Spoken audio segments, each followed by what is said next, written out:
Je vais commencer par ouvrir le débat et dire est-ce que la communication autour du Covid peut être universelle finalement? Est-ce que c'est le même message qu'on peut transmettre un peu partout, Maroc, France, Amérique latine, Amérique du Nord? Est-ce qu'il est perçu de la même manière? Est-ce que la langue n'influence pas la perception? Est-ce que n'influence pas le comportement? euh, Ok, on commence le débat et dites-nous ce que vous en Alors, pensez. si vous permettez, merci Iman. Non, évidemment, la communication et surtout la communication en temps de Covid n'est pas universelle. Même à l'intérieur de chaque pays, je pense qu'il y a des sous-régions et des sous-aires culturelles auxquelles il faut essayer d'adapter les messages de la communication. Mais je pense que avant ça, il faut mettre un peu la table par rapport à les défis qui portent les sujets autour de la COVID. C'est-à-dire qu'au mois de mars, c'est surtout à partir du mois de mars, même si ça a commencé au mois de décembre en Chine, on s'est retrouvé tout de suite avec la notion de COVID-19. Et personne ne savait c'était quoi. Et en plus de ça, c'est un virus le virus en soi, il est universel parce qu'il s'attaque à tout le monde. Mais il ne s'attaque pas de la même manière, tout dépendamment de la classe sociale et des strates sociaux dans lesquels on vit dans les différents pays. Donc, je dirais que le principal défi par rapport à ça, c'est la question de comment aborder un sujet qui est inconnu dans un moment où on se retrouve en pleine crise. Je laisse ça là, je vais laisser la parole à Dr Hassan pour continuer et à d'autres, et je reviendrai après. Très bien. Dr Hassan, votre témoignage? Merci. Alors, oui, effectivement, il y a un aspect, on va dire, universel de la pandémie, ne serait-ce que le fait que cette pandémie, la COVID-19, se présente comme un démineur, si vous voulez, comme un grand miroir qui a permis de projeter, de mettre en scène les failles, les défaillances de toutes les sociétés. Donc, à tel point que il n'y a pas on risque de dire qu'il n'y a pas de différence vraiment entre des pays développés, des pays sous-développés ou en voie de développement. Et puisque même les pays les plus avancés ont souffert de cette pandémie. Donc, la pandémie a ramené le monde vers ce qui l'unit. Et ce qui l'unit, c'est effectivement cette universalité. Donc, la Covid a mis en place, enfin, nous a permis de voir un peu que nous étions sur des cheminements où il y avait quand même des erreurs et que nous sommes appelés aujourd'hui à réfléchir de manière plus approfondie les rapports à l'autre, on va dire la cohérence entre les systèmes des États, des nations. Et puis, si on descend un petit peu sur le plan des communautés nationales, ben, les mêmes questions sont posées. Même entre les régions, il y a un point on va dire, un lien commun entre ces différentes communautés régionales. Et donc, il faut penser effectivement à mettre en place des stratégies sur le plan national, mais également sur le plan macro international pour pouvoir effectivement trouver des remèdes, des solutions, à commencer par la question que vous posez. Je vous remercie vraiment parce que vous avez choisi cette grande question qui est la communication. Parce que, si vous permettez, il y a la question des moyens, des outils, de la formation des gens, que ce soit au niveau de la médecine ou d'autres domaines. On a vu les autorités, les efforts qu'ils ont fournis, mais il faut penser la communication. Je pense que la communication est au cœur de cette grande pandémie. Voilà. Tout à fait, tout à fait. Et justement, ça me ramène à la question, parce que tout à l'heure, vous avez dit les failles, certainement des failles de communication. Maintenant, pour une bonne communication, une communication efficace ou une communication juste? Quels sont les principes les plus importants? Est-ce qu'il faut qu'on table sur la transparence, sur la prudence, sur la confiance? Quel est l'élément le plus important? Alors, peut-être que... Est-ce que je mets les acteurs? Moi, je pense que c'est quand même important pour camper la discussion d'identifier les acteurs qui ont participé dans cette communication. D'un côté, on a la classe politique. Les politiciens de tous les pays du monde ont été appelés à se positionner par rapport à la question de la pandémie. De l'autre côté, on a les scientifiques, qui, surtout du milieu de la santé, qui ne sont pas homogènes non plus. Donc, on voyait des opinions divergentes à l'intérieur du monde de la santé qui sont tout à fait compréhensibles dans le cas du début d'une pandémie. Et je pense qu'il y a un troisième acteur qui est toujours là et qui est très, très, très prépondérant, c'est l'acteur économique. Donc, du côté des politiciens, évidemment, on pourrait les blâmer, mais je pense que ça serait injuste de les blâmer parce que tous les pays du monde et tous les gouvernements du monde ont réagi face à cette pandémie et ils ont fait ce qu'ils étaient dans les moyens de pouvoir faire. Au début, il y avait beaucoup de confusion et en fait, les gens ils s'inspiraient de l'Italie, après ça, on s'inspirait de l'Espagne et à mesure que la pandémie avançait, on suivait, mais je crois que les politiciens ont passé de ce qu'on appelle une gestion dite normale à une gestion hostile. Alors, quand on gère un environnement, dans un environnement hostile, et c'est très difficile d'avoir une communication qui est cohérente, qui est pertinente, qui est claire et qui est simple pour tout le monde. Ça, c'est un des grands défis, je pense. Je vais laisser Dr Hassan et d'autres intervenir et je reviendrai avec d'autres éléments après. Si vous permettez, je vais donner la parole à Dr Cohen, puisque tu as abordé la question des médecins avant de repasser la parole au Dr Hassan. Dr Cohen, alors lui, Oui, s'il a bonjour. abordé les médecins... Oui, oui, bonjour. Bonjour. Bonjour. Alors, une crise sanitaire, bon, c'est sûr, la communication est très importante, c'est quelque chose d'universel. L'homme, il est communicateur, hein, par définition. Mais surtout, en période de crise sanitaire, c'est un peu spécial parce que la communication, c'est connu, c'est reconnu, ça représente un grand levier de toutes les gestions des crises sanitaires. Parce que, en l'occurrence, la crise sanitaire n'est pas que sanitaire, hein, parce qu'elle est globale. Hein, donc, elle touche le socio-économique, le politique et tout.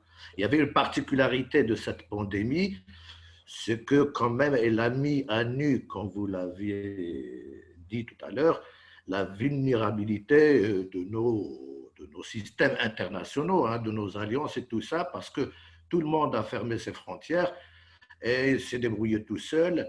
Donc, on était un petit peu obligé de faire des gestions donc internes avec nos moyens. Il n'y avait pas d'entraide, il n'y avait pas de coordination. Donc, ça, c'est un constat qu'il faut noter. Alors, pour la communication, c'est tout un art. Hein. Donc, c'est surtout, il y a plusieurs aspects de plusieurs communications. Hein. Donc, entre autres, l'institutionnel, et puis même au niveau du corps médical, donc la communication médicale par les professionnels qui étaient, ça dépend des pays. Par exemple, je parle de l'exemple marocain, qui était un petit peu négligé, sinon même mis à l'écart, carrément. Donc, il n'y avait pas de vraies paroles des scientifiques au Maroc ou de vrais débats. Hein. Donc, ça, c'est un constat. Autre chose, au niveau institutionnel, de toute façon, il n'y avait pas de stratégie déjà établie pour simuler, établie pour aborder des crises énormes à plusieurs inconnus. Donc, on ne va pas les en vouloir plus que ça parce que de toute façon, il n'y avait pas une stratégie communicationnelle au préalable, donc surtout à l'échelle institutionnelle. Et pour les critères, donc il y a quelque chose de fondamental, hein, donc dans des crises pareilles, ben, c'est la transparence. Très bien. Et la transparence, c'est un élément clé, hein, donc qui favorise bien sûr la confiance. Et cette transparence a connu quelques petites histoires dans, dans la saga marocaine, par exemple. Oui, oui, tout à fait. Donc, et ça, vous mettez le doigt sur un élément qui est très intéressant. On a dit que la transparence induisait la confiance, mais aussi il fallait être prudent parce que ce que j'ai constaté, et ce qui a été constaté dans le monde entier, c'est que les données scientifiques, les débats scientifiques, où les médecins, les chercheurs, les virologues, les réanimateurs émettaient des hypothèses par rapport au bénéfice d'un traitement par rapport à l'autre, mettez comment dire, des réserves par rapport à certains pronostics. Donc tout ça, en niveau scientifique, on le tolère parce qu'on vit avec, c'est notre façon de travailler. On émet des hypothèses, on n'est pas très sûr, on parle dans le conditionnel. Mais justement, le fait qu'on a été trop transparent par rapport à ça et que les populations et les patients voulaient de la certitude. Donc le fait qu'on parlait comme ça de nos expérimentations, de notre tâtonnement, finalement, cette transparence a conduit à de la méfiance et à de la prudence. Donc, comment vous avez perçu ça de chacun de son côté, Dr Hassan, et Luis? Alors, Je vais laisser docteur Hassan et je vais après donner l'exemple québécois et canadien. Ok. merci, Luis. Alors oui, justement, dans votre question, vous avez ramené quelques éléments de réponse, mais c'est vrai, la Covid ne menace pas uniquement la santé publique, l'équilibre social, mais déconstruit aussi les valeurs et les fondements de la vie humaine. Elle réinterroge notre rapport à l'autre. Est-il une menace, un danger potentiel? Se prémunir donc contre cette Covid se construit sur ce paradoxe altéritaire. C'est fondamental. Entre guillemets, je cite ce qui a été, ce qui a démarré en Chine, fais comme si tu étais contaminé et comme si l'autre l'était aussi. Oui. Et donc, ce principe derrière lequel il y a cette volonté de sauvegarder la santé, notre santé, la santé de l'autre, il y a aussi la redéfinition de l'altérité, ce que j'appelle un paradoxe altéritaire. Comment nous allons résoudre ça, effectivement? Et donc, cette pandémie révèle combien il est difficile de maintenir la cohérence entre les valeurs de transparence, c'est ce que vous avez souligné, de confiance, de prudence, de responsabilité, de confidentialité, entre autres.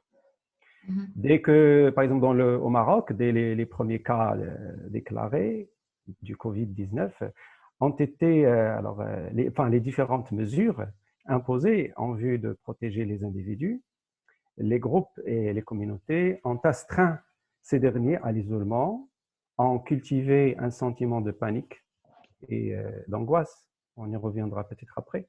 La transparence exige certes la clarté des informations, leur fiabilité, leur crédibilité, mais on a vu, par exemple, comment récupérer cette confiance quand l'information se réduit à annoncer des chiffres sans analyse ou à présenter des messages vagues sur l'état des services hospitaliers sans apporter des modèles d'explication, parce qu'on avait besoin de ça. Sachant aussi que la plupart si on prend la communauté marocaine, la plupart ne sont pas scolarisés ou se trouvent dans des milieux défavorisés qui n'ont pas accès à des moyens de culture et d'information. Alors, premier paradoxe. Deuxième paradoxe, c'est que quand on cherche justement la prudence et que cette prudence continue à longueur de mois, elle se transforme elle-même en source de stress et de désarroi. Troisième paradoxe, relatif à la valeur de non-malfaisance, dans le contexte de cette pandémie, par exemple, si la distanciation et le confinement visent à neutraliser les conséquences négatives du Covid-19 et à freiner sa propagation, ces deux facteurs, la distanciation via ces deux mesures, la distanciation et le confinement, se présentent comme des facteurs d'anxiété, de dépression, voire de violence familiale. Et effectivement, nous avons vu que le taux de divorce ou de demande au divorce, par exemple au Maroc, a augmenté. Et puis, dernier paradoxe, si vous permettez, on peut se poser la question au niveau de la confidentialité. Oui. Et donc, comment protéger les données personnelles, comme vous l'avez souligné dans votre question, des personnes atteintes du virus. Comment garantir la non-divulgation de cette information pouvant être, le cas échéant, source de stigmatisation pour une raison identitaire ou territoriale? Quelle garantie pour le respect de cette confidentialité alors que l'exploitation des données de géolocalisation pourrait déboucher sur des effets néfastes? Voilà. Tout à fait. Merci. J'aimerais entendre après ça Dr. Cohen par rapport à ça, mais je vais parler de la transparence telle que vécue ici au Québec, au Canada. Et je ne sais pas si vous savez, mais en tout cas, Iman, elle connaît les rapports que les Canadiens et les Québécoises ont à la transparence. Alors, quand le confinement a commencé, évidemment, le gouvernement québécois, parce qu'au Québec, c'est l'un des endroits au Canada où la pandémie a été vécue de façon brutale. Ça a été une hécatombe dans les foyers des personnes âgées. Les ministères de la Santé et le gouvernement ont créé 11 cellules de crise, mais ils n'ont jamais pensé à créer une cellule de crise pour les foyers de personnes âgées. Alors, le virus a fait des ravages incroyables. Et la question de la transparence au début, les gens suivaient religieusement les conférences de presse du Premier ministre tous les jours, jusqu'au moment où on a commencé à voir tous les morts qu'il y avait à tous les jours dans les foyers de personnes âgées. Et là, la question de la transparence est devenue aussi un piège.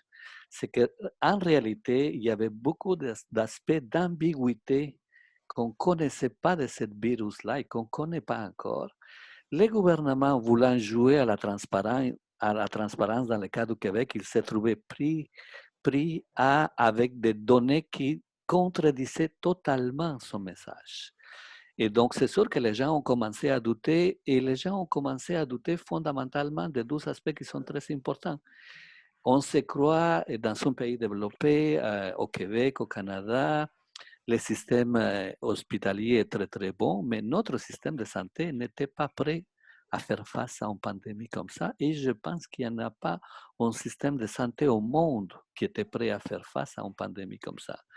Alors, beaucoup de questions actuelles, beaucoup de questions qui se posent actuellement, c'est par rapport à l'efficacité des tests, l'efficacité de prévoir et toute la question de la disponibilité des ressources. Ici, on a introduit beaucoup les principes de rationalité dans les établissements de santé. Et aujourd'hui, on s'aperçoit que ça nuit terriblement à l'efficacité du système de santé. Même si on est dans un pays développé, ça a vraiment affecté la crédibilité du gouvernement, la crédibilité du système de santé. Donc, moi, je dirais que la transparence est devenue en même temps un piège. Et les gens aujourd'hui sont beaucoup plus critiques et un peu méfiants par rapport au message de l'État parce que concrètement, on voit les résultats. Je vais donner la parole à Dr. Cohen parce qu'il est praticien, donc il doit avoir une version de la réalité de l'intérieur que moi, je lis de l'extérieur. Allez-y. Mais tout aussi intéressante. Allez-y, Dr. Cohen. Votre micro, activez votre micro, s'il vous plaît. Je vais rebondir quand même sur la transparence parce que la transparence, ce n'est pas que dire des chiffres, mais bon, commencer par l'humilité du non-savoir et de reconnaître les erreurs. Parce que de toute façon, c'est une pandémie à plusieurs inconnus. Il n'y a pas de mal à dire qu'on a fait une erreur d'estimation ou puis qu'on n'a pas bien fait. Et pour revenir pour une petite remarque pour la période du confinement, à mon sens, donc, parce que l'état de conscience général, donc, qui était devant cette pandémie inconnue, puis tout le monde a fermé les frontières, l'état de panique du sauf qui peut, nous a mis dans un état de conscience un peu de transe négative. Donc, ça se comprenait, hein, on ne pouvait pas, à mon sens, ne pas faire le confinement parce qu'on ne savait pas ce que c'est, on n'était pas prêt. Et puis, il fallait, donc c'est une réaction presque physiologique de tout être vivant, hein, de se confiner devant un danger imminent. Donc, le temps de… À mon sens, ce qui n'a pas été pour moi bien pris, c'est plutôt la prolongation du confinement et le sens. Parce que bon, on s'est confiné pour préparer, pour nous calmer, pour mieux rebondir. Ben, à ce qui paraît, on s'est confiné, on a confiné le virus avec, et puis on est sortis ensemble revivre une autre période. Bon, voilà. Pour la réalité, oui, je suis tout à fait d'accord, parce que la réalité, c'est quelque chose de fondamental. Il y a une réalité de la population qu'on n'a pas pris en considération. Bon, on a une jeunesse hyper connectée, puis bon, on part avec le caïd et tout ça, faire des moyenâgeuses, donc traditionnels de communication, ça passe pas. Et puis, on a oublié, par exemple, il y a de l'ambivalence. Quand on a, par exemple, en moyenne, hein, donc je vais dire comme ça, entre 60 et 70% de Marocains qui vivent Allez, on vous entend plus. Oui. En promiscuité familiale au sein de leur famille et au niveau du travail, ben, il ne faut pas leur demander la distanciation. Sinon, il faut leur trouver des choses pour les intégrer dans le processus. C'est une cause perdue d'avance. Et puis, il faut, toujours est-il, prendre en considération d'autres réalités socio-économiques et puis d'indices de développement humain, entre autres, et être un petit peu empathique. C'est-à-dire, il ne faut pas responsabiliser que les citoyens pour l'échec de la stratégie, parce qu'il fallait prévoir qu'il n'y ait pas une réponse, par exemple, à ces mesures à hauteur de 60%. Moi, je suis très optimiste, parce que dans la réalité, ben, on ne peut pas ne pas être en promiscuité. Par exemple, des gens qui ne se lavent pas toujours les mains, bon, aller demander des mesures contraignantes, l'alcool 10 fois par jour, il faut avoir de l'argent déjà, ou il faut avoir de la culture. Donc, on n'a ni l'un ni l'autre. Donc, voilà, donc il fallait prendre ça en considération et puis accepter. Hein, donc, il faut rester empathique. Il ne faut pas les désigner comme responsables de l'échec de la politique parce qu'il faut faire ses prévisions. C'est notre société, c'est nos Marocains, ils sont comme ça. On a été tous comme ça, on ne va pas changer en Canadien ou en Suédois en 3 mois. Oui. Alors, merci pour cette observation. Elle est justifiée et juste. Maintenant, je vais justement, tous les trois, finalement, vous avez abordé directement ou indirectement le choix des mots. Le choix des mots, parce que ce sont des mots qui peuvent faire adhérer la population, comme ils peuvent la rendre hostile au gouvernement, aux mesures de protection. Alors, maintenant, je vais me référer à Dr Hassan, qui est professeur de langue. Et tout à l'heure, il a dit il y a beaucoup de populations, au niveau de la population marocaine, on a des personnes analphabètes, mais aussi on a des personnes qui sont constamment orientées vers d'autres canaux, je dirais le pays, la France qui est en face de nous, et on s'inspire beaucoup des médias français. Est-ce que c'est transposable? Est-ce que le fait qu'on soit francophone, est-ce que le fait ça n'influence pas et un peu ce qui se passe là-bas influence directement ou indirectement les pratiques de Marocains qui sont justement alphabétisés, cultivés par rapport à l'autre fraction de la population qui n'a accès à aucun moyen. Voilà. Qu'est-ce que vous en pensez? Quel est votre regard par rapport à ça? Parce que le choix des mots est important et les canaux et les sources d'information sont importantes. Quelle est l'influence positive ou négative de d'autres médias au Maroc, disponibles au Maroc?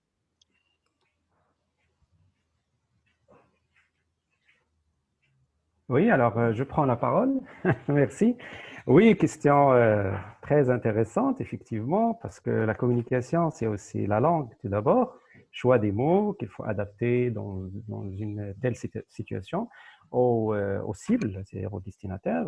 Et on le sait, ces destinataires ou bien cette cible, elle est hétérogène, comme vous venez de le dire. Donc, il est certain qu'en temps de crise sanitaire grave, il ne suffit pas, bien sûr, d'informer, même si l'information crédible contribue à modifier les attitudes, les représentations des individus.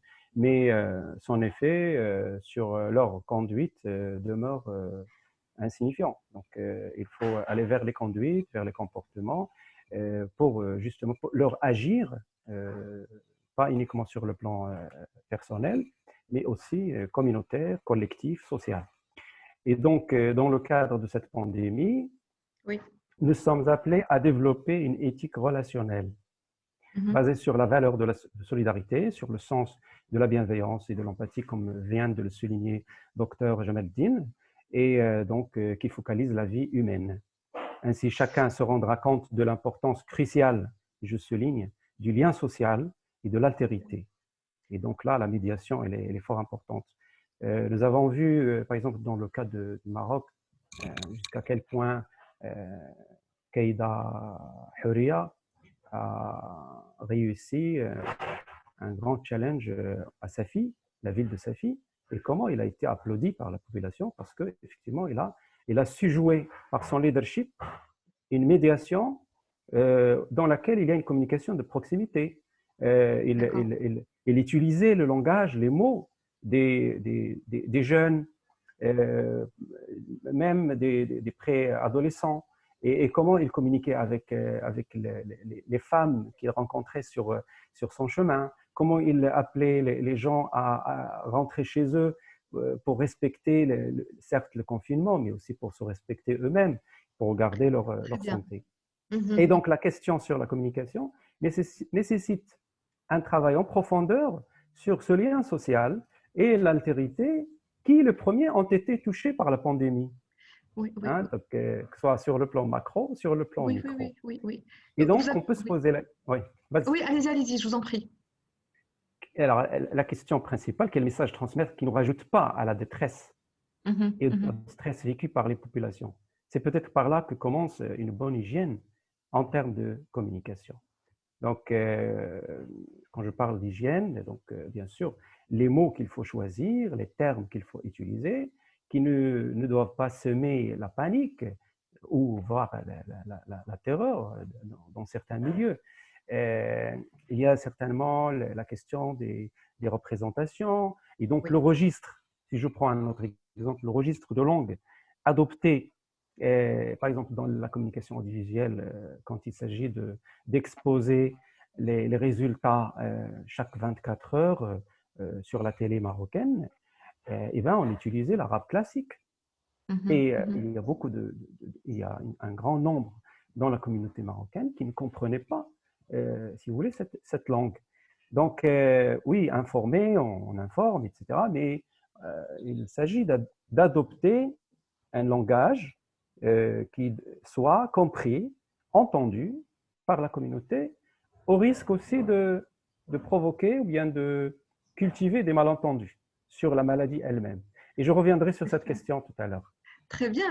Finalement, vous avez abordé indirectement le fait que est-ce qu'on s'adresse à la communauté, est-ce qu'on s'adresse aux individus? Donc en Asie, c'était clair. En Asie, on s'adresse aux communautés. L'altérité, la solidarité était la valeur principale. Au Maroc, j'ai pas vu. Est-ce qu'on s'adresse aux communautés? Est-ce qu'on s'adresse à l'individu?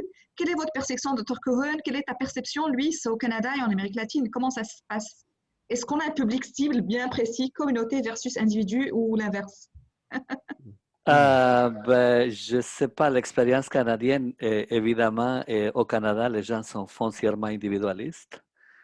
Alors, évidemment, on s'adresse à la société, mais on s'adresse à un ensemble d'individus qui se positionnent par rapport au virus.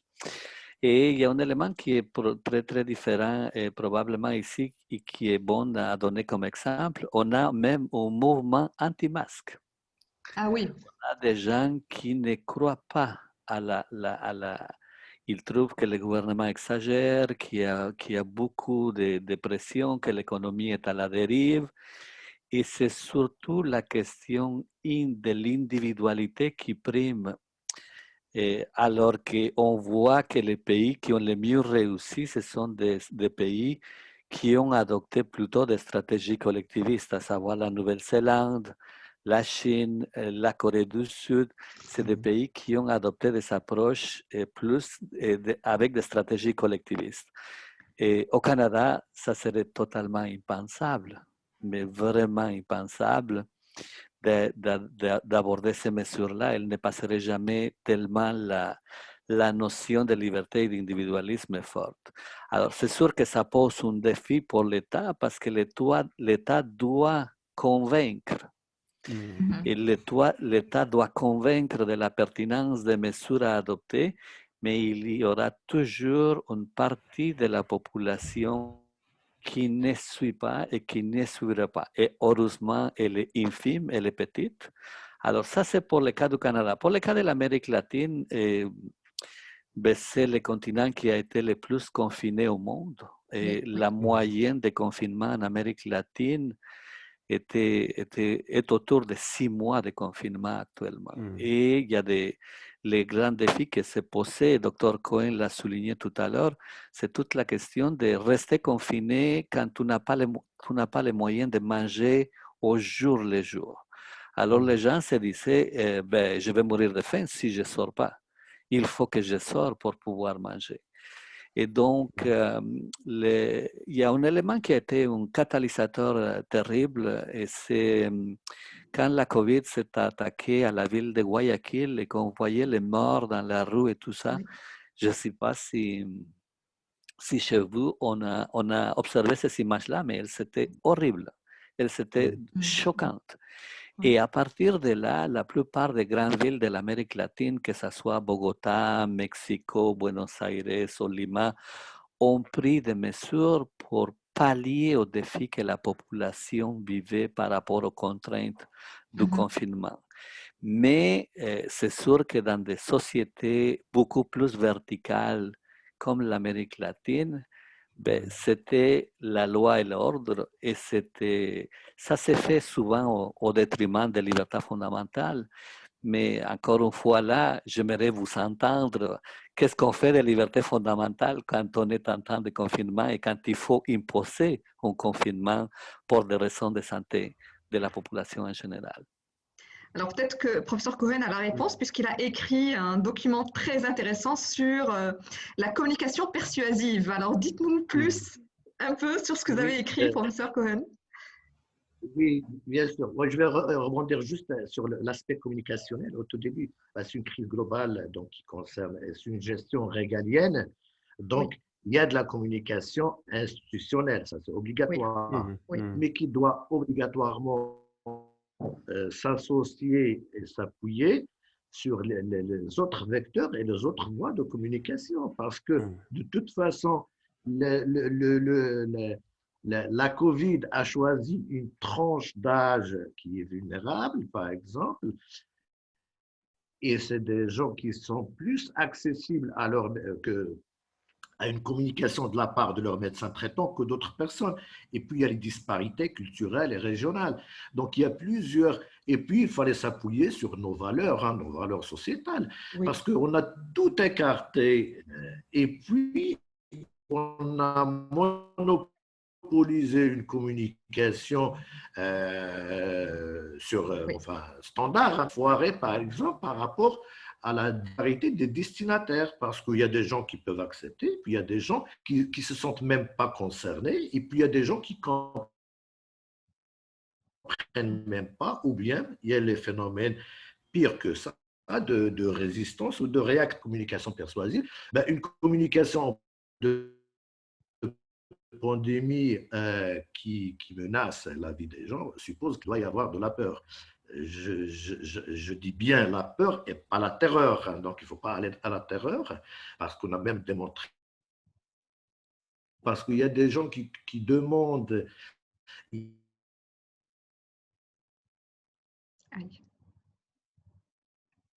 Qui commencent à réclamer de ne pas faire peur aux gens, chose qui est fausse.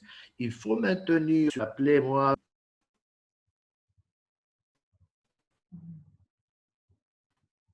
Aïe, on vous a La perdu, oui.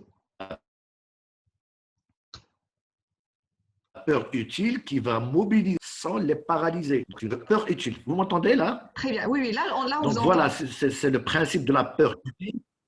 Le principe de la peur utile, c'est-à-dire, et c'est même noté et démontré par les neurosciences, parce que ça passe dans un mode inconscient. Donc, il faut déclencher cette peur, il faut la garder, mais c'est une peur qui va être plutôt envoyée dans un processus de vigilance et puis peut-être déclencher des processus conscients pour contre la pandémie, par exemple, mais il ne faut pas non plus aller dans la terreur, parce que qui dit, par exemple, une menace, ben, il y a deux facteurs. Il y a la sévérité de la maladie ou de la pandémie, et puis il y a la vulnérabilité de la personne. Ben, si on n'a pas la vulnérabilité, ben, on ne va pas se sentir très concerné. Oui. Mais ces gens-là, il ne faut pas les perdre, il faut les recruter autrement. C'est comme les jeunes. Il faut plutôt voir une autre approche avec les jeunes, une approche motivationnelle, et puis chercher d'autres facteurs pour leur faire cette peur utile, c'est-à-dire les proches, peut-être la peur d'emploi, peut-être le fait qu'ils ne vont pas pouvoir voyager à l'étranger. Mais Oui. ce n'est pas le message, c'est pas le message, le seul message qui va pour tout le monde. Exact. Après, il y a l'efficacité, parce qu'il ne faut pas faire peur aux gens sans leur donner des recommandations ou des choses quoi faire. Donc, Exact. dans les recommandations, ben, il y a la pertinence, l'efficacité de ces recommandations. Ben, il faut prouver à travers les sociétés savantes, à travers la science, que ces mesures marchent, d'une part, et d'autre part, il faut voir l'auto-efficacité. Est-ce que ces gens-là sont capables de suivre ces mesures? Ben, je rebondis sur ce qu'on a dit tout à l'heure. Ben, s'ils ne sont pas capables, ben, il faut leur trouver un créneau pour, pareil, ne pas les laisser hors système, mais plutôt, par exemple, leur donner des missions sociétales ou, par exemple, au niveau de la sensibilisation d'autres personnes au travail, il peut être utile en dehors s'il a des contraintes de distanciation de tout ça chez lui. Donc, il y a plusieurs façons de voir la chose, mais il faut des communications, bien sûr, communautaires, institutionnelles, mais des communications ciblées. Ciblées, et je reviens bon, pour les mots, par exemple.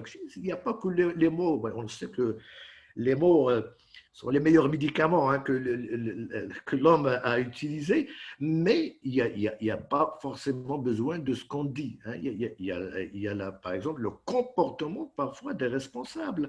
Il y a des mesures parfois mais catastrophiques qui créent l'asymétrie, qui cassent la confiance. Ben, il suffit d'une mesure qui est ambivalente, qui est contre-courant. Il y a des choses parfois qui ne sont pas logiques.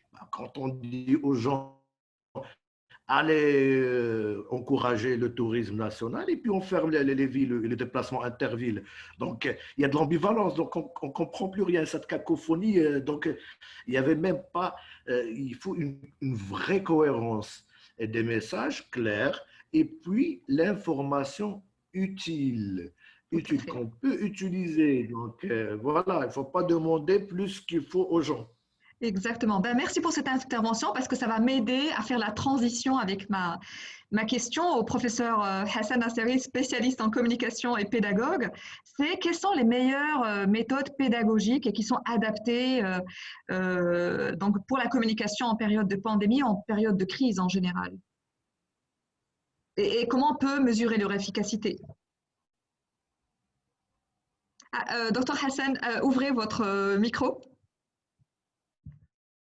Merci, j'ai oublié. Je remercie l'analyse pertinente de docteur Jamel. Rappelez-moi votre nom, parce que je ne le vois plus ici. Professeur Cohen. Cohen, excusez-moi. Okay. Cohen. Alors, pour répondre à la question, je voudrais faire un petit passage à travers la dimension culturelle, parce qu'elle est quand même très, très importante. Et effectivement, le degré de dangerosité de la COVID-19, en plus de l'identité du virus lui-même, émane aussi du facteur culturel. C'est-à-dire qu'on ne mesure pas la dangerosité de cette pandémie selon l'appartenance culturelle, selon l'environnement culturel dans lequel on se retrouve. Et alors, si le virus est le même partout dans les différents pays, il n'est pas compris ni perçu de la même façon. Chaque nation, chaque communauté n'y a pas opposé, et ça on l'a vu, la même réaction, ni n'a fait le même traitement. Et tout à l'heure, je vais donner un exemple ou deux. Les notions de danger, de risque, n'ont pas la même acception au Maroc, comme par exemple en France ou au Canada ou ailleurs. Les notions de secret, d'intimité, de confidentialité présentent aussi des différences de l'attitude. Et je pense que les médecins peuvent nous donner de meilleurs exemples quand ils ont affaire à des patients. Donc, par exemple, un médecin marocain qui a un patient marocain, ou après qui a affaire à un patient français. Donc, ça, on peut le voir. C'est-à-dire comment, par exemple, on conçoit la dangerosité du risque d'une maladie ou d'une autre. On se souvient, par exemple, au Maroc, comment, dès le début, quand les Marocains avaient reçu la Covid, ils l'avaient reçu avec beaucoup d'humour et de plaisanterie. Une énorme production humoristique a empli la toile cybernétique, alors que des drames continuaient dans les pays limitrophes. Et là, je cite par exemple l'Italie, la France, l'Espagne et dans d'autres pays. Une grande tranche de Marocains s'amusait sur les pages des réseaux sociaux numériques. Et donc, il y a toute une littérature, un corpus énorme que j'ai amassé moi-même, sur lequel je suis en train de travailler. Même pendant la phase du confinement, tandis qu'ailleurs, les autorités cherchaient à tout prix à divertir les familles, les individus sur les balcons et les terrasses, au Maroc, des groupes publiaient des photos ou des vidéos comiques montrant des hommes déguisés en femmes, d'autres cuisinaient en portant les habits féminins, ou encore en train de mettre du henné. Et tout cela, c'est pour effectivement tourner en dérision, se moquer de cette pandémie. Si ces conduites avaient pour rôle effectivement d'amortir le choc du virus arrivant, elles soulignent jusqu'à quel point les notions de danger et de risque sont atténuées dans notre perception culturelle. Et ça, je pense, ça pose problème, ça soulève un problème pour les responsables, pour les médecins, pour toutes les personnes qui ont à charge de mener une action de communication, parce qu'effectivement, il faut composer avec cette perception culturelle du danger, de la dangerosité et du risque. Quel rapport, par exemple, a-t-on aux malades atteints du Covid? Quel rapport a-t-on au corps éteint? La visite du patient dans l'imaginaire culturel marocain est un événement sacré et une situation pleine d'empathie, d'ambiance. Or, avec le Covid et la distanciation sociale imposée, les enfants n'ont plus cette chance et sont condamnés pour éviter toute contamination, dans le meilleur des cas, à voir leurs parents ou leurs proches à distance et donc à sentir à distance leur souffrance et leur peine et les partager aussi à distance. Et donc, à la distanciation sociale, il y a une autre distanciation qui se rajoute, qui est la distanciation que nous vivons aujourd'hui, c'est vrai pour des raisons de distance physique, et cela, je pense qu'il faut le prendre en considération. Et s'il arrive que le patient meurt, l'on sait que tout le rituel religieux des obsèques a été reconfiguré, ce que les Marocains ne réalisent pas. À ce niveau, on note jusqu'à quel point le Covid-19 tend à redéfinir notre rapport non seulement au corps, mais qui plus est, à toute la ritualité rattachée aux funérailles, de la purification à l'enterrement, en passant par l'ensevelissement. Autre exemple, quand les autorités ont autorisé l'ouverture des plages, des cafés, des restaurants, mais ont maintenu la fermeture des mosquées, décision dont le paradoxe met en évidence combien la culture sous-tend les conduites et anime les réactions. Et donc, je m'arrête là parce qu'il y a beaucoup d'exemples. Je préfère laisser la parole à mes collègues. C'est très intéressant ce que vous venez de dire parce que depuis tout à l'heure, on parlait de la communication formelle, la communication des médias standards, la télévision et puis tout ce qui est géré par le gouvernement. Mais justement, vous avez mis le pont avec les médias sociaux qui ont joué un rôle énorme sur la perception de la pandémie, sur le vécu de la pandémie et aussi sur la véhiculisation de certaines pratiques encourageantes ou dangereuses même. Et ça a permis même aussi, c'était un laboratoire à ciel ouvert d'observer tout ça et vous l'avez fait en tant que professionnel. C'est excellent, votre analyse est très, très, très pertinente. Et justement, je voudrais avoir le témoignage de lui, c'est Dr Cohen, par rapport à s'ils ont surfé sur les réseaux sociaux, quelle était leur perception. Mais surtout, je vous demande à tous les trois, comment on peut limiter le risque des réseaux sociaux, du dérapage des messages véhiculés par les réseaux sociaux dans une situation aussi dangereuse qui est la pandémie avec une maladie transmissible intercommunautaire pour pouvoir arriver à la fin de notre conclusion. Je pense qu'on a encore 10 minutes de discussion et donc avec ces questions-là, avec vos trois interventions, on pourra arriver à la fin et clôturer de façon efficace, parce qu'il s'agit bien de communiquer de façon efficace.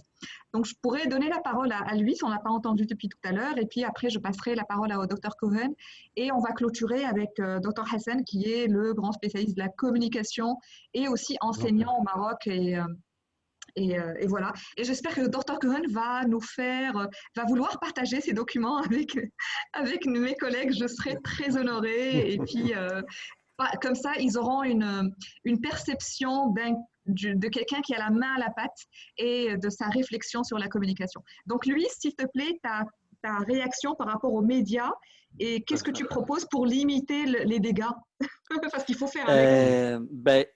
Deux dimensions qui sont très importantes. Il y a comment ça se passe ici au Québec, au Canada et comment ça se passe en Amérique latine.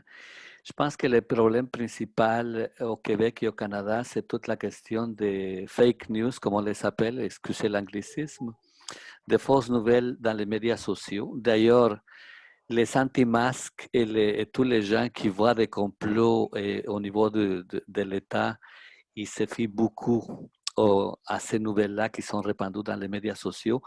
Ici, au Canada, on a toute une réflexion par rapport à ça parce que ça fait beaucoup de désinformation. Et ce que les gens trouvent en Facebook ou dans les médias sociaux, il y a une tranche de la population, même si elle est très minime, ils prennent ça pour la vérité. Voilà. Et ça crée un problème terrible au niveau du danger par rapport à la propagation de la maladie et ça pose un problème aussi par rapport à la question du risque. Donc ça, c'est pour le Canada. Je dirais que le principal défi, c'est la question des médias sociaux, les anti-masques, les fake news et tout ça.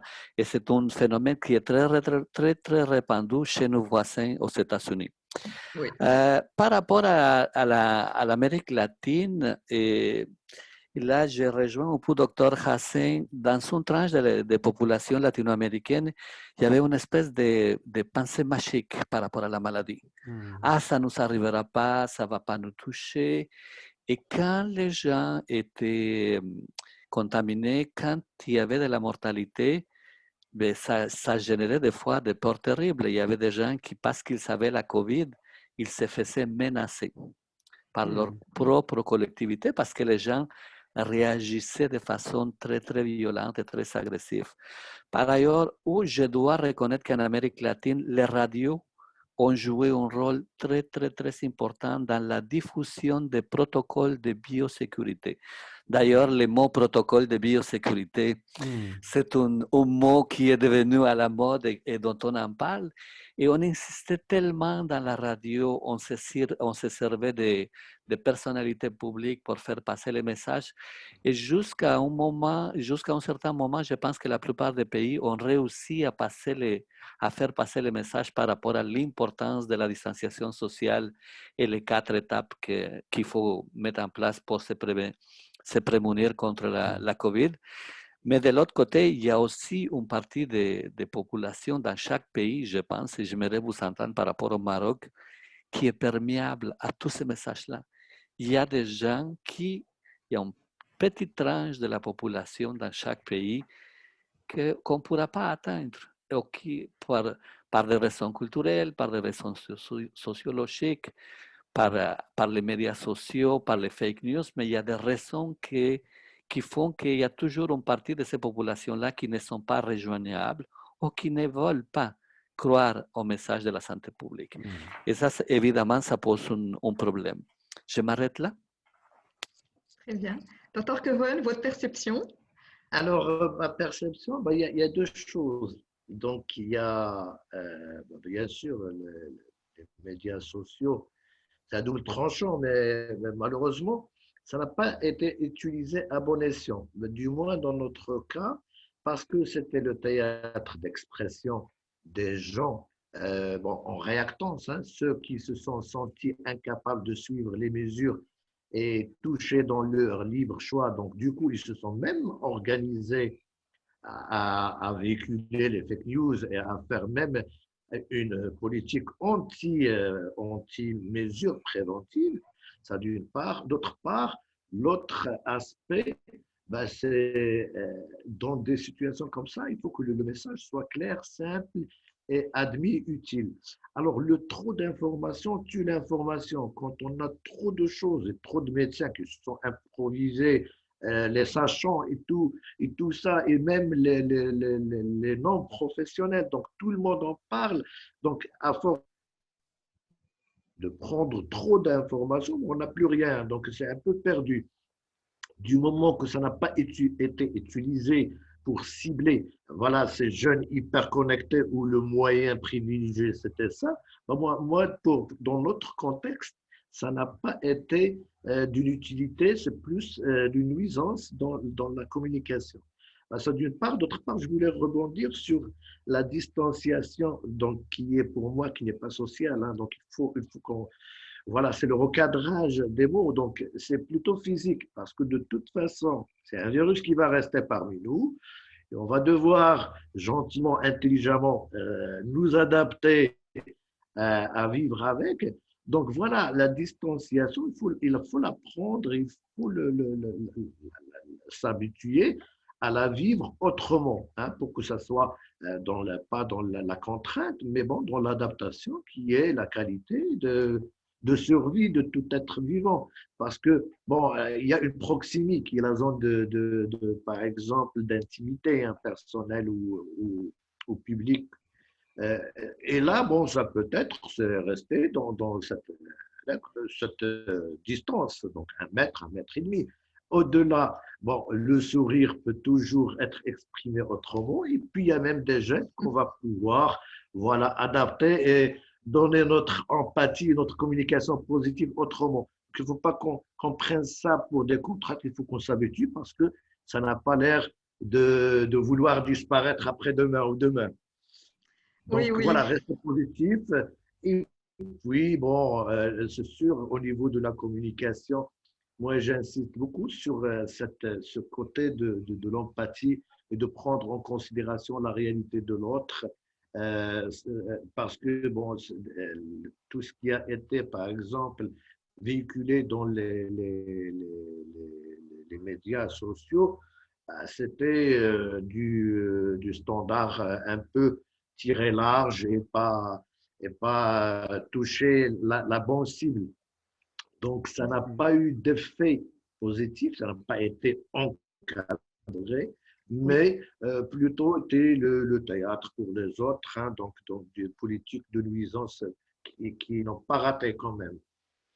Oui, oui, tout à fait. Ben, je vous remercie pour votre témoignage. Alors, Hassan, votre mot de la Oui, fin, alors qu'est-ce qu'on justement, tire comme leçon? alors justement, l'analyse que je proposais tout à l'heure à propos de certaines notions, on peut l'appliquer aussi à la notion de rumeur, et puis après même à la notion de pandémie, puisque cette pandémie a changé de statut et qui est devenue, comme le disait tout à l'heure aussi notre ami Luis, et je suis un peu surpris que cela soit aussi le cas au Canada, c'est que le Covid est devenu une rumeur.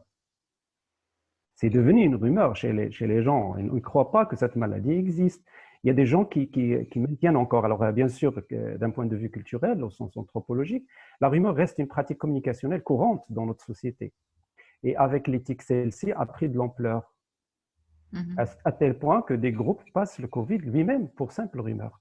Donc, on doit faire de la communication sur la communication. Donc, moi, je proposerai tout à l'heure cela, et beaucoup le qualifient de pur mensonge. Certains pensent qu'il s'agit de maladies ordinaires, comme toutes les autres maladies, et d'autres doutent que les cas déclarés morts le soient à cause du Covid-19. Donc, il y a tout un travail, à mon avis, que les médecins, puisque ce sont les premiers qui se trouvent dans les premières lignes et qui ont les chiffres, qui ont l'information vraie. Et ils sont là peut-être pour effectivement éradiquer ce genre d'informations. Cerner les effets du discours en contexte de crise sanitaire sur les destinataires et donc construire des messages forts assis sur des valeurs solides. J'en cite l'intérêt général, la solidarité sociale, le destin communautaire, sentiment d'appartenance à la communauté humaine. Et puis désigner des personnes qualifiées, des domaines, comme je le disais tout à l'heure, qui se chargeront de transformer l'information et d'échanger avec la population. Ce n'est pas n'importe qui va informer sur la COVID. Cette pédagogie en la matière doit recourir à des médiateurs formés et responsables pour relayer cette information et qui plus est possède un leadership développé et convaincant. Alors, la pandémie n'ayant pas encore livré tous ses secrets, il est dommage de propager les idées ou les opinions qui simplifient et banalisent ce qui se vit. Au lieu de prendre le chemin des raccourcis, trompeurs, il est nécessaire d'adopter, je mets entre guillemets, une pédagogie de la complexité. On va prendre un terme cher à Edgar Morin, qui reconnaît à la situation son ampleur, ses ramifications, sa sensibilité et son caractère pluridimensionnel. Une telle vision invitera une stratégie de communication globale, impliquant à la fois l'ensemble des secteurs, définissant des entrées, des démarches et des messages contextualisés et pertinents. Et surtout inconcevable. Oui. Exactement. Il est inconcevable à cet égard, par exemple, de copier-coller une stratégie de communication adoptée ailleurs ou de l'importer telle qu'elle est. Les cultures n'étant pas les mêmes, les imaginaires sociaux étant différents, les croyances et les représentations étant distinctes, toute communication liée à la crise sanitaire doit émaner de sa propre référence socioculturelle. Et si elle compte s'inspirer des expériences d'autres pays, il faut recontextualiser ces expériences. Alors, je reprends une grande chercheure, Samia Hurst, directrice de l'Institut éthique, histoire, humanité de l'Université de Genève, et qui, en parlant du Covid-19, le considère comme le grand miroir qui a permis de révéler les grandes failles, comme on disait tout à l'heure, et donc qui nous invitait à mener une réflexion sérieuse, une réflexion en profondeur.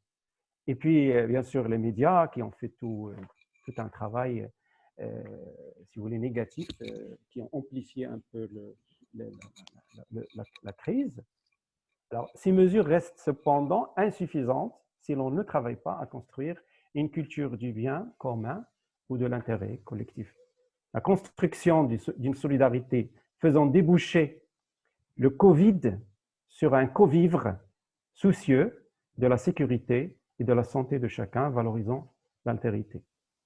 Bien sûr, une telle posture nécessite d'une part un travail sur l'équité et la justice sociale, et d'autre part une maîtrise des stratégies de communication qui veillent au respect d'une éthique de la relation humaine. Alors, si la phase du confinement s'est présentée comme un moment intermédiaire entre pause et perturbation, un peu comme un état liminaire fondateur des rites de passage, je reprends ici un terme de l'anthropologie, il importe de rappeler ici que le catastrophisme et le discours de la guerre caractérisant la mise en scène médiatique et politique ont transformé ce confinement en une expérience douloureuse. Il est urgent que les médias adoptent une rhétorique modérée. Il y a une autre question que vous avez soulevée, que je trouve vivement intéressante, c'est en ce qui concerne le rôle de la formation et les pistes de recherche. Donc, je me suffirai à 2 points pour la formation et finir. Je vois qu'il est 16h03. On pense à notre ami Luis. Luis qui démarre la journée. Allez-y. La vôtre finit, la mienne commence. Oui. Alors, former à la relation humaine et à la sociabilité, former à la médiation pour cibler le lien social, et puis former aux techniques de coaching, savoir travailler sur la résilience. Parce que nous avons maintenant des dégâts à travers cette pandémie. Et puis au niveau de la recherche scientifique, je donnerai 3 questions. La question épineuse de la limite entre la sphère personnelle et la vie sociale ou professionnelle, qui a été mise en évidence par cette pandémie dans le contexte du Covid-19, la relation à l'autre, le rapport à l'espace public, les données personnelles relatives à la santé. Deuxième question, quelle communication adopter pour gérer la frontière entre le scientifique et le politique? Oui. Nous avons vu au début et un peu après la confusion de territoire, le conflit d'intérêts entre la posture du politicien ou bien du politique et la posture du scientifique, et ici, on va dire, dans plusieurs pays. En quoi les dispositifs numériques reconfigurent-ils notre rapport à l'autre, à l'information et à la connaissance dans le contexte du Covid-19? À la distanciation sociale s'ajoute la distance supplémentaire des écrans, le vivre ensemble, les fake news. Enfin, le monde n'étant plus ce qu'il était, dans quelle mesure le concept de liminarité pourrait-il aider à comprendre la transition et les transformations en cours? La pandémie est à lire comme un tsunami généralisé, macro-micro, provoquant des changements, des métamorphoses au niveau de nos modes de vie, nos styles de communication, nos activités, voire au niveau de nos systèmes de pensée et de sentir. Bien sûr, ces quelques questions doivent être conçues sous forme de projets de recherche à mener par des équipes pluridisciplinaires. Tout à fait, tout à fait. Et là, vous avez une belle palette. Une invitation à Madame Iman Jouroundi et à Louis et puis à Jamel Eddine, que je suis ravi de connaître et avec lesquels j'ai échangé avec beaucoup de plaisir. Merci. Ah oui, merci à vous.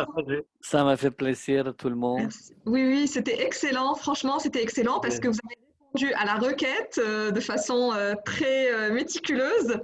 Et je pense que les étudiants qui ont participé à ce webinaire ont appris beaucoup de choses sur l'éthique de la communication, la préparation de la communication en termes de crise, les enjeux et puis tous les tenants et aboutissants. Et avec un témoignage d'Amérique latine, Europe, Maroc et un témoignage du terrain de la part du professeur Cohen, je pense qu'on va encore continuer à travailler sur ça. Votre témoignage et votre regard de spécialiste, Dr Hassan, était très, très, très intéressant. Et justement, on clôture par le fait que malgré que le Covid est une maladie universelle, ben, la communication doit être quand même adaptée au contexte local, réajustée, mais en utilisant des outils et une méthodologie rigoureuse, scientifique de communication.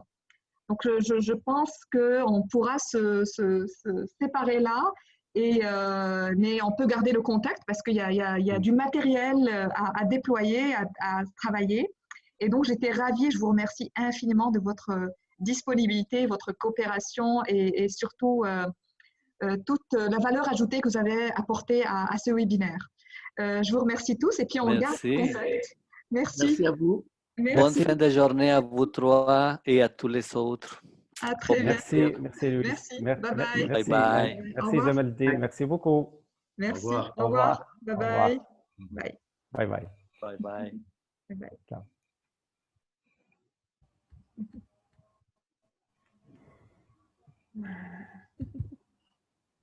Affecté.